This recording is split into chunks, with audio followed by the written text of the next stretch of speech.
itulah saya minta Pak SBY jujur, terbukalah pada publik.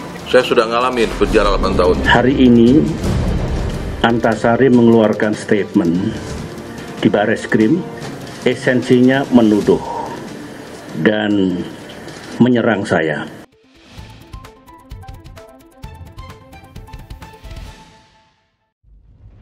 Membuka lagi takbir kasus Antasari Azhar.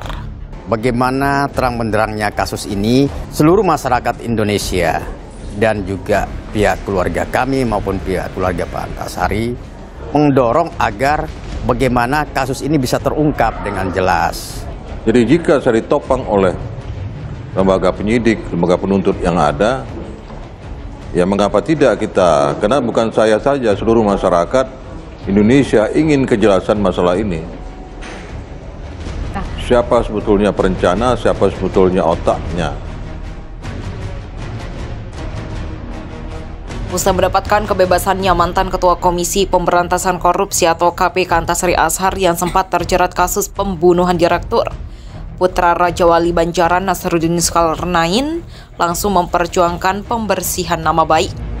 Meski telah menjalani hukuman penuh 18 tahun penjara dengan rincian 7,5 tahun penjara, ditambah 4,5 tahun remisi dan tahun gerasi dari Presiden, Antasari tetap kukuh menyatakan dirinya tidak bersalah atas kasus pembunuhan tersebut. Saat masih menjalani hukuman, Antasari melalui kuasa hukumnya sudah melakukan berbagai proses hukum dari banding, kasasi hingga peninjauan kembali atau PK untuk menegaskan bahwa dirinya bersih dari kasus tersebut. Tapi usaha itu tak mampu menarik dirinya dari jerat hukum. Kini Antasari telah bebas. Peninjauan kembali untuk kedua kalinya telah disiapkan Antasari. Bersama kuasa hukum, Antasari mulai merancang strategi. Pengacara Antasari, Boyamin Saiman, mengatakan PK ini sengaja dilakukan untuk membuktikan kliennya tidak bersalah dalam kasus pembunuhan di Rut PT Putra Raja Wali Banjaran. Kami tetap akan mengupayakan bebas murni secara hukum dalam bentuk mengajukan PK kedua nanti.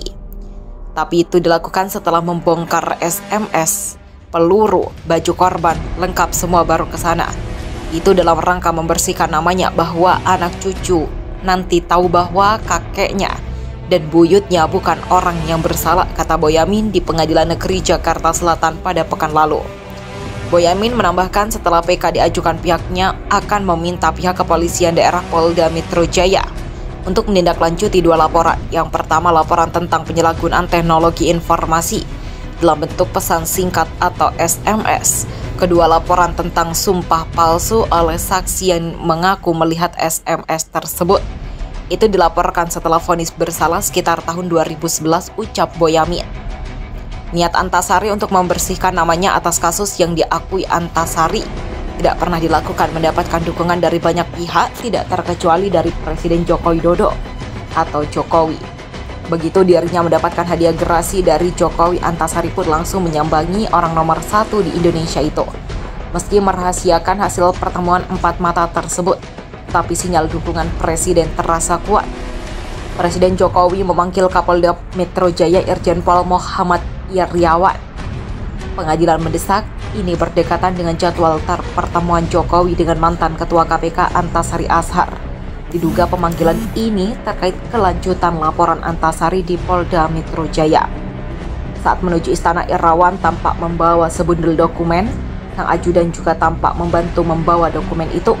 Ketika ditanya kelanjutan kasus Antasari, Iryawan belum mengetahui perkembangan kasus itu. Dia masih harus melihat data terbaru yang ada di penyidik. Nanti saya cek dulu, saya sudah lama nggak update data itu. Nanti saya tanya dulu ya bagaimana kasusnya juga ke penyidik, kata Iryawan di Istana Kepresidenan Jakarta pada Kamis 26 Januari. Tidak hanya Presiden, Wakil Presiden Yusuf Kala atau JK pun turut mempersilahkan Antasari untuk melakukan peninjauan kembali terhadap kasusnya. JK menilai sebagai warga negara tentu Antasari memiliki hak yang sama untuk melaporkan sebuah kasus ke penegak hukum. Terlebih warga itu memiliki cukup bukti untuk meyakinkan penegak hukum ada tindakan kriminal dalam pelaporannya. Kalau dia punya bukti, tentu sebagai warga negara dia berhak mengajukan kembali, kata JK di Istana Wakil Presiden Jakarta pada Jumat 27 Januari 2017.